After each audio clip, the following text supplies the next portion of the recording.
Hey guys, it's Kelly. My addiction to the fall season has been appeased with this 5x7 canvas for the Creative Arts Collaboration Group. This is for the hashtag Love Fall Art for this month. So inspired by this season every year, so I hope you like what I created for you guys and you find yourself inspired. So what I did was I got a 5x7 canvas and treated it with gesso. And then I decided that I was going to use my Harlequin stencil, which is by Crafter's Workshop. It's a 12x12 stencil. And I used my Liquitex modeling paste, which is very, very dry, very, very clumpy. I've been trying to save it forever. I live in Arizona, so a lot of my products become a victim of my environment because it's so dry. So, and this is one of them. So there's big chunks right there, but I decided that, you know what, I want this full of texture and visual, I was okay with the big clumpy parts as long as they stayed put. So it worked out. So I put it on there and let it dry overnight, actually, because there were some parts that were really, really thick. So then I decided that I was going to put another coat of gesso over that modeling paste. I wasn't sure what I was going to do, but it's always better to just say, you know what, I'm just going to add one more little coat of gesso so everything has tooth for whatever I decide.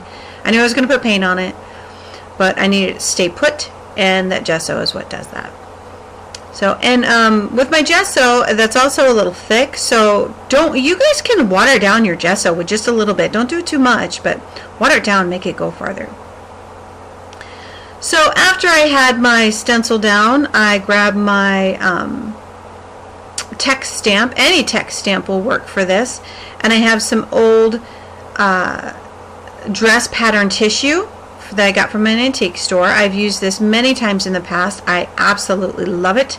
It's already aged, I mean literally aged, and has that great soft, like used tan color, like a tea dye color. And I just created my own little tissue paper and stamped it all and put that aside, and then decided to work on my background colors. The colors that I'm using, I have some Adirondack acrylic paint dabbers. They get dried out on me. Again, a product of my environment, I'm sure. But, you know, I still make them work. So I wound up using that sunset orange. And then I used espresso is on my desk. And then red pepper is down there too. So and I'm not mixing my colors all professional and putting it on a palette and all that junk. So I'm just going with the colors I like, mixing them and making it happen. So there's no science to this for me. I just do it. And a lot of people are like, well, I'm not sure if that will work. Well, I wasn't either. I wasn't either if it would work, but it did. And I loved that autumn color I got, and I know the espresso and the orange are gonna result with that. And I had that base knowledge, of course, but still, I mean, a lot of people get intimidated by that. So, and I'm one of them. I'm one of them. But, you know, you had to do it. If you don't like how it turns out, gesso over it and try something else. It's only wrong if you don't do it. And you let it intimidate you to the point where you don't do it. So anyway, that little lecture aside, I was going to say something else. But anyway, that that gold color that I just put down is called Antique Gold. It's an Americana acrylic paint. Just mixing that in with there. And then my red paint was, I don't know, it's separated or something. It was all greasy looking and weird, but I still made it work. There it is. See? That was weird. Wasn't expecting that, but I don't care. We still made it happen. I felt that I needed some red hints on this for my background. So I just mixed it in and slapped some red on there. And I'm perfectly okay with some of the white of the canvas showing through. Perfectly okay with that. I kind of like it. So, and a secret, I will share a secret. Working on canvases, I don't know why, guys, but canvas mixed media projects intimidate me. It's like, oh, it's so permanent, you know? Always intimidates me. But, you know, I did it, and so can you. So after that dried, I used my ink and just brushed it over so that my Harlequin pattern in the background, my texture would really show up well underneath the tissue paper, which is my next thing. And I used archival, of course, because I don't want my black ink to smear. And then I'm using my liquid medium by Liquitex. And just slapping that all over so I can put my tissue down on top. And I didn't want to do just portions of it. I wanted the whole thing on there because it's like its own background there. And my painted background and my textured background is exactly that, painted and textured for the background. Lots of layers in this. And I hope you guys like it even just half as much as I do.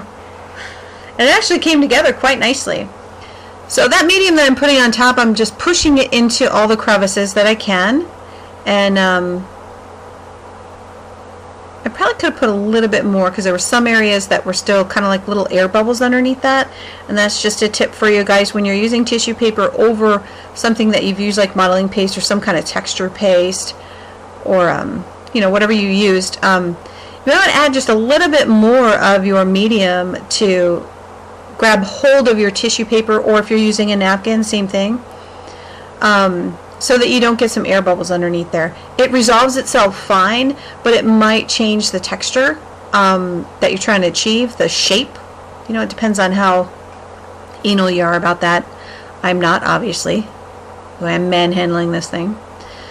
So anyway, there we go. So I let that dry. Now these are some filigree pieces that I have. Now I have a store, designsbykelly.com. You can get these in the store. Obviously that broken dragonfly, I don't sell broken items, but when I got my shipment, it happens often. Sometimes you'll get things that are damaged. And you know, one or two, I'm not going to freak out about that. I save them because I know I can use them. So in this thing, I'm showing you some of the filigree pieces. I did not use all of them in the project, but I was messing around with them because I wasn't sure what I was going to use, and I just thought I'd leave this in here just so you can see some different things you can do with filigree pieces, and to remind you that go check out my store. These pieces are so affordable, and they're staples for your stash. You should have these in your stash. So often it just takes one perfect little filigree piece to finish off a project so nicely and add that extra, you know, metallic element to it that just gives it that finishing touch. So yeah. So there's I was brokenhearted over my dragonfly, but you know what? Behind a flower cluster, that would be great without the leaf. Without the leaf. I do that all the time. Without the wing, it'd be fine. So there's another beautiful filigree piece that you can find in my store, and I broke it up into pieces. I did not use these in here. I thought I was going to. I placed them in there and then wound up not using them.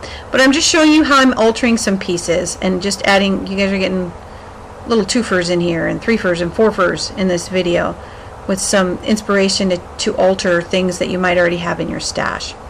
So, and I'm just using my black Adirondack acrylic paint dabber and just hitting the tops of those pieces and drying it really good. And then when you dry it, it dries to a matte finish, a very dull matte finish.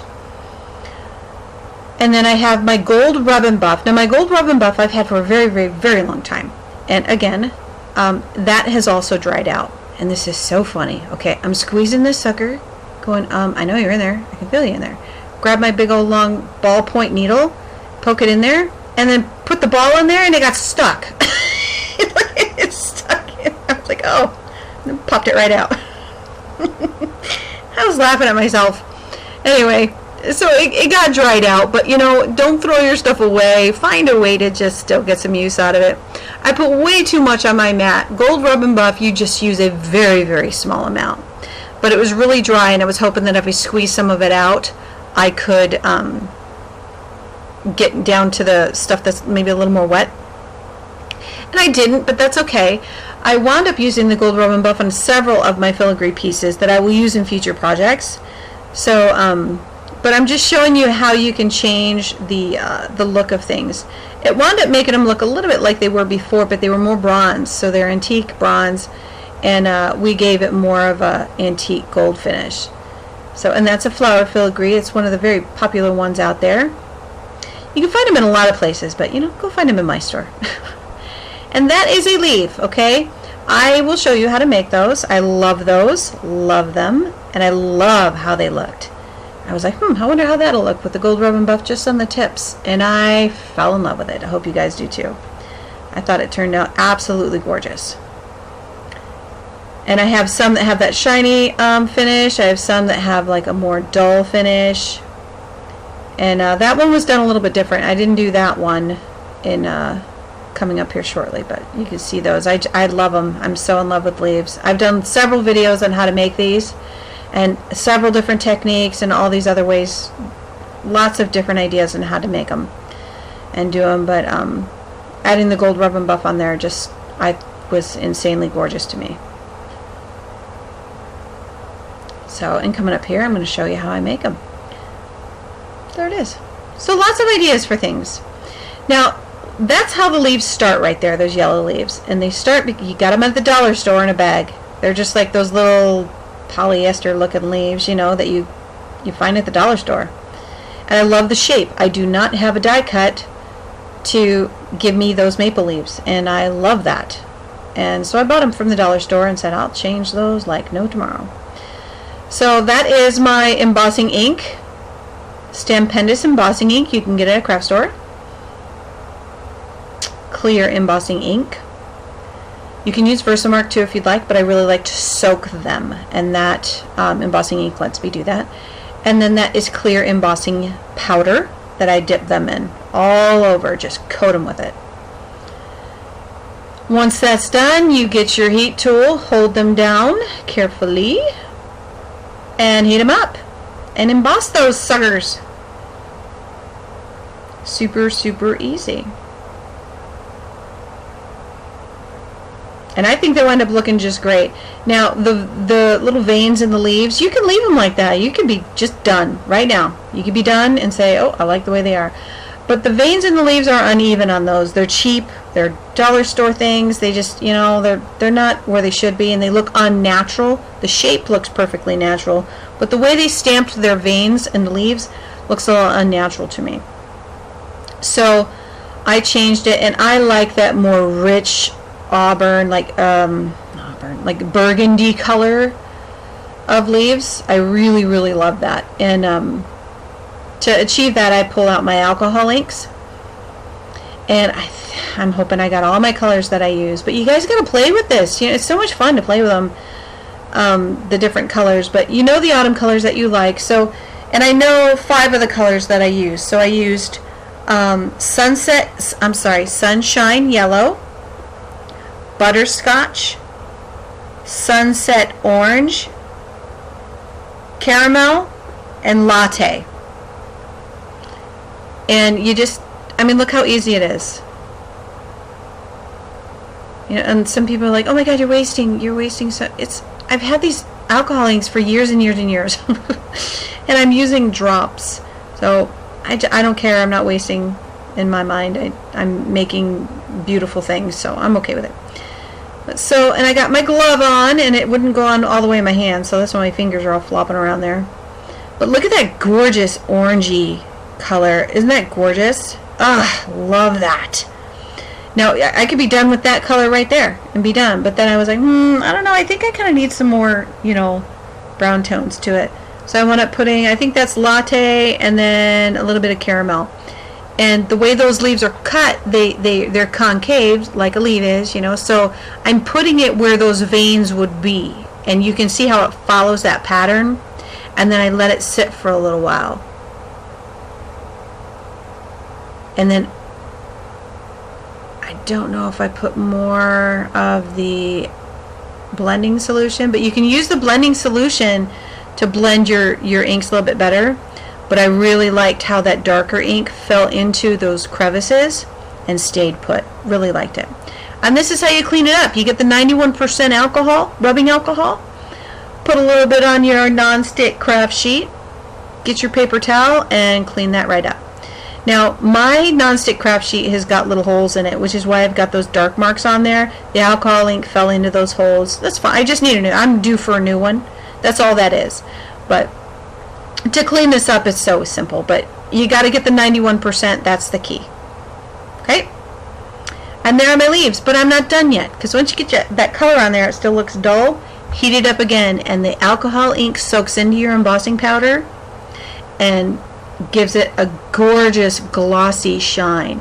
These leaves in the autumn, they wind up being kind of sticky, and they look exactly like, I stinking love these. And I love making them because look, they're always different. You never know what you're going to get. So, but these ones that I just made, I used these in the project. I loved the orange tones to it. I thought it was gorgeous. So, but give them a little bit more time to dry. Be careful when you're embossing them. Obviously, it gets hot. So here I am with my wild honey and my frayed burlap and some pattern paper that I just picked out from my stash. And distressed with my little distress tool that's on my desk. And inked all around the outsides. And I'm just getting my little cluster of what I'm going to use. I love that key with the butterfly wings on it. I just thought that was... I loved that I came up with that. I just thought it was awesome. I'm like, yay, I love how that looks. And I was going to use it. I didn't care what happened. It was going on this canvas one way or another. So I'm just messing with how I'm going to lay it out. And then off camera I did use the gold rub and buff on the key and the butterfly little creation I made right there, that little embellishment. I did do that. And what I'm showing you there is the embossing powder on these leaves will flake off. It does start to flake off. And those are those little orange flakes on my desk. So if you do this, don't panic, that happens to me too. But I'm wondering if maybe a light coat of gesso on my leaves first would stop that. So I'll probably make more. And if I do, I'll definitely share that with you guys. But just a recommendation maybe to try if you don't like those pieces flaking off. Try a really, really, really light coat of gesso on those leaves before you do anything with them. So there's my layout. I decided played with it and fussed with it, and that I was like, oh, I love how that looks. So I took a picture of it with my phone because I am forever going, oh, that's perfect. And then I take it off. I'm like, how was it? How did I have that? Because I get distracted, my kids, my phone, my work, and all this stuff. So there's a little tip, guys. Once you get your little cluster exactly the way you like it, take a picture of it. Sorry, guys, that's happening.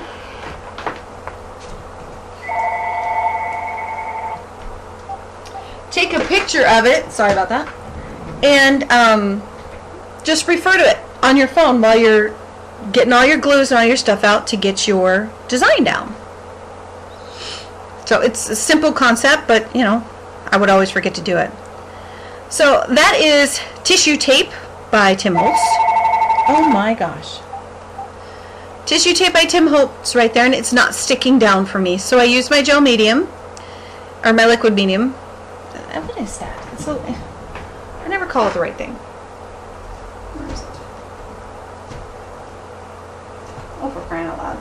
Anyway, what's your medium? Yeah, it's my matte medium. Liquitex matte medium. And I'm just using that to stick it down real good.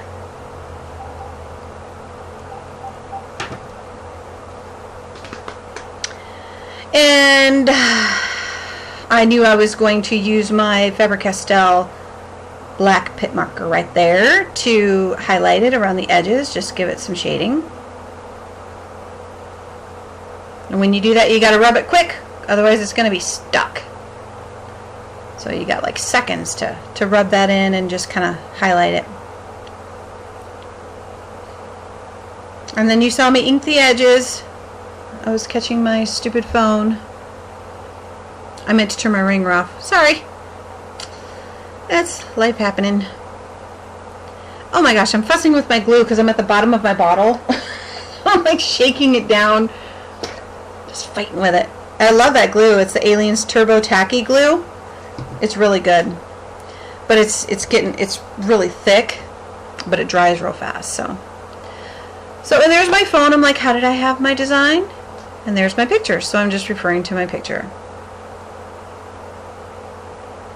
Because I love the way that it was. It was a little off center, wasn't perfectly in the center of the canvas. It was off to the right a little bit, and not perfectly center from left to right or top to bottom. And I loved it.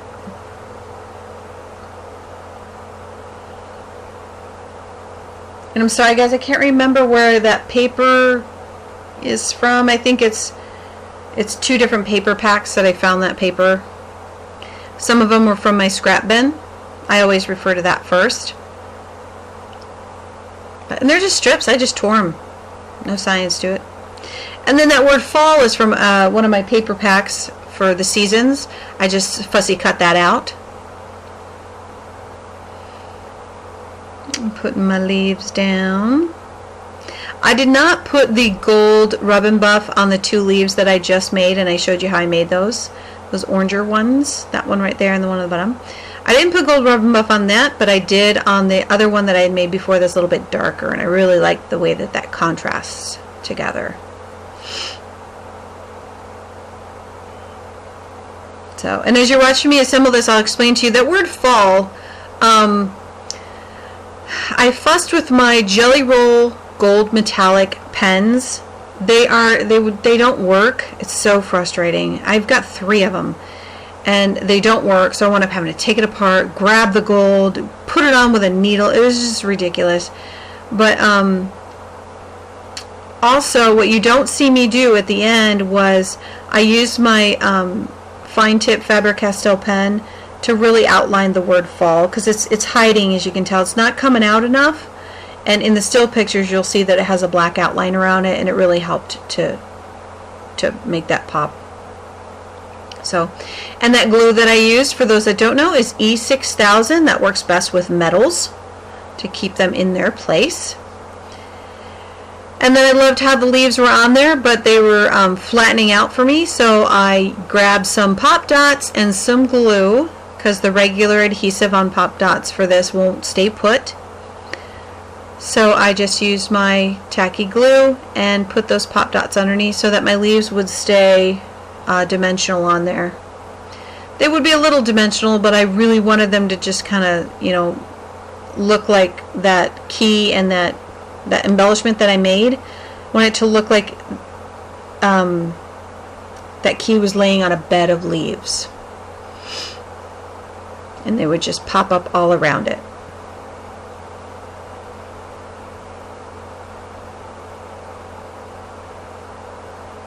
So yeah, and I don't think I was talking about when I took the nail file to the top of it just to kind of rough it up a little bit. I think that's a great technique when you're using modeling paste underneath your elements like this. It just adds those little, it's like adding splatter marks without splattering. I don't know, similar to that anyway.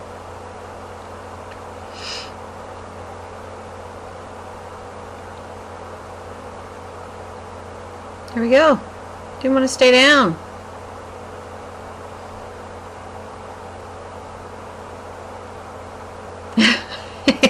It was all moving around on me, but I got it all stick down great. So there it is. And then there's my Jelly Roll pen. And I did use it, it worked a little bit here and there, but I was adding little highlights to the little black lines that were in the tissue paper, and just here and there the black paper that was behind the word fall, I outlined that with some gold metallic ink there. And then the gold rub and buff, I hit that again on all the edges. Takes very, very little. Really like how that finished that off and tied it all together nicely. Right over that inked edge, it's nice. And then just hit a few little pieces of the paper inside there. And done! So there's the picture. You can see the fall, the word fall is all outlined now. So I hope you guys like it. I hope you're inspired to create something beautiful. Please don't forget to check out all the other videos under hashtag #LoveFallArt for the Creative Arts Calibration group. And don't forget to like, comment, and share, and all that good stuff. Thank you so much, guys. More to come.